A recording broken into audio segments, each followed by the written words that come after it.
Cinderella is a pretty girl. She's got blue eyes and blonde curly hair. She's always happy. She likes singing and playing with her pet cat and the mice in the kitchen. She lives in a big house with her two sisters. Her sisters are very ugly.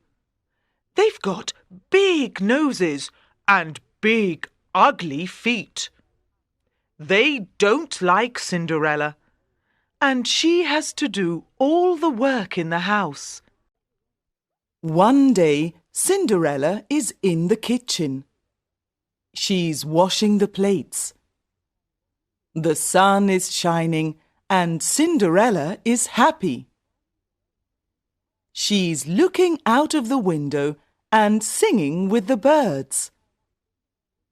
Blackie, her cat, is playing with his friends, the little mice.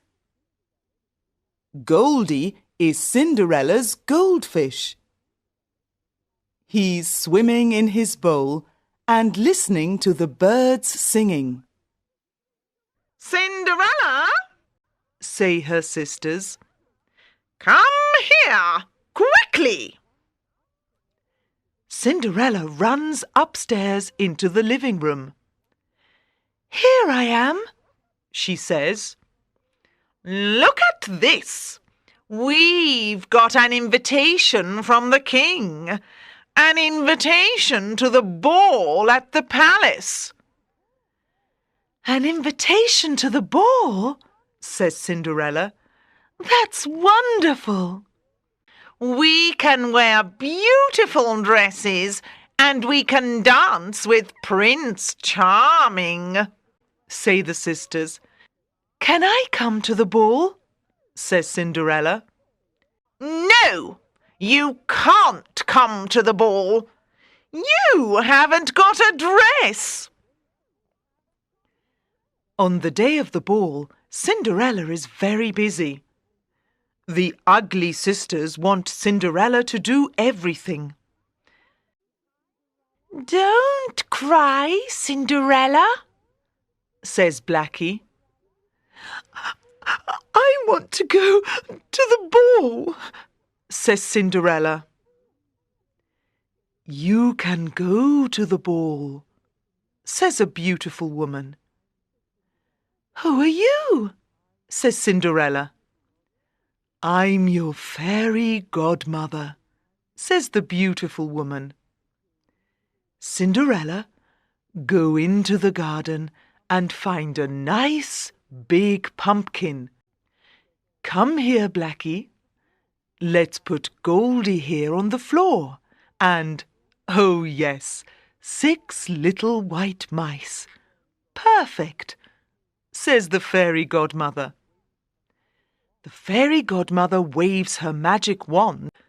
The pumpkin is now a beautiful coach. Goldie is now a footman. Blackie is now a coachman.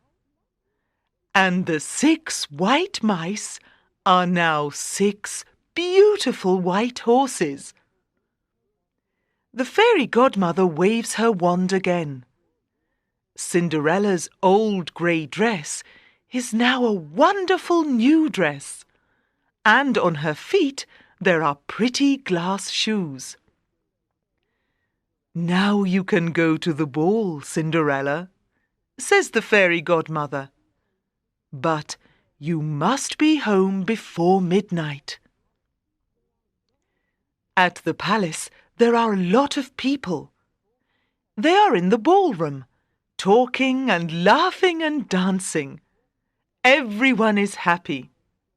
The king and queen are enjoying the ball. Prince Charming likes Cinderella, and they dance and dance and dance all evening. Cinderella looks at the clock. It's midnight. I must go, she says. Cinderella runs out of the ballroom and down the steps. Prince Charming runs out of the ballroom. Don't go, He says, "Please, come here."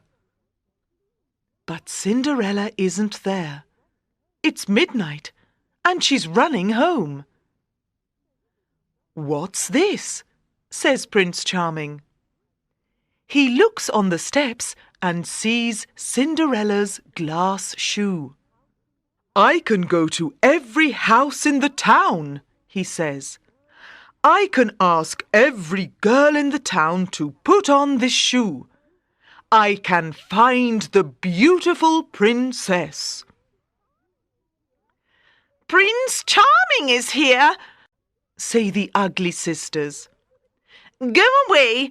Go into the kitchen, Cinderella. The glass shoe isn't yours. You can't see Prince Charming."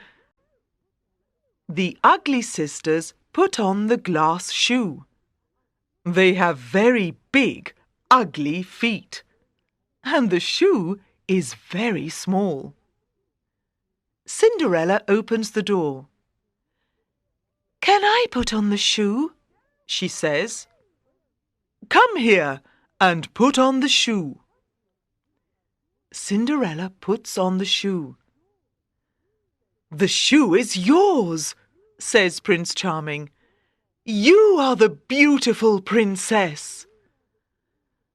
"I'm not a princess. I'm Cinderella," she says. "But the shoe is mine." Prince Charming and Cinderella have a beautiful wedding in the garden at the palace. All the people from the town come to the wedding. It's a beautiful sunny day, and Prince Charming and Cinderella are very happy. "Can we be friends now?" says Cinderella to her ugly sisters. "You are a good, kind girl, Cinderella," they say. "We want to be your friends." And they all live happily ever after.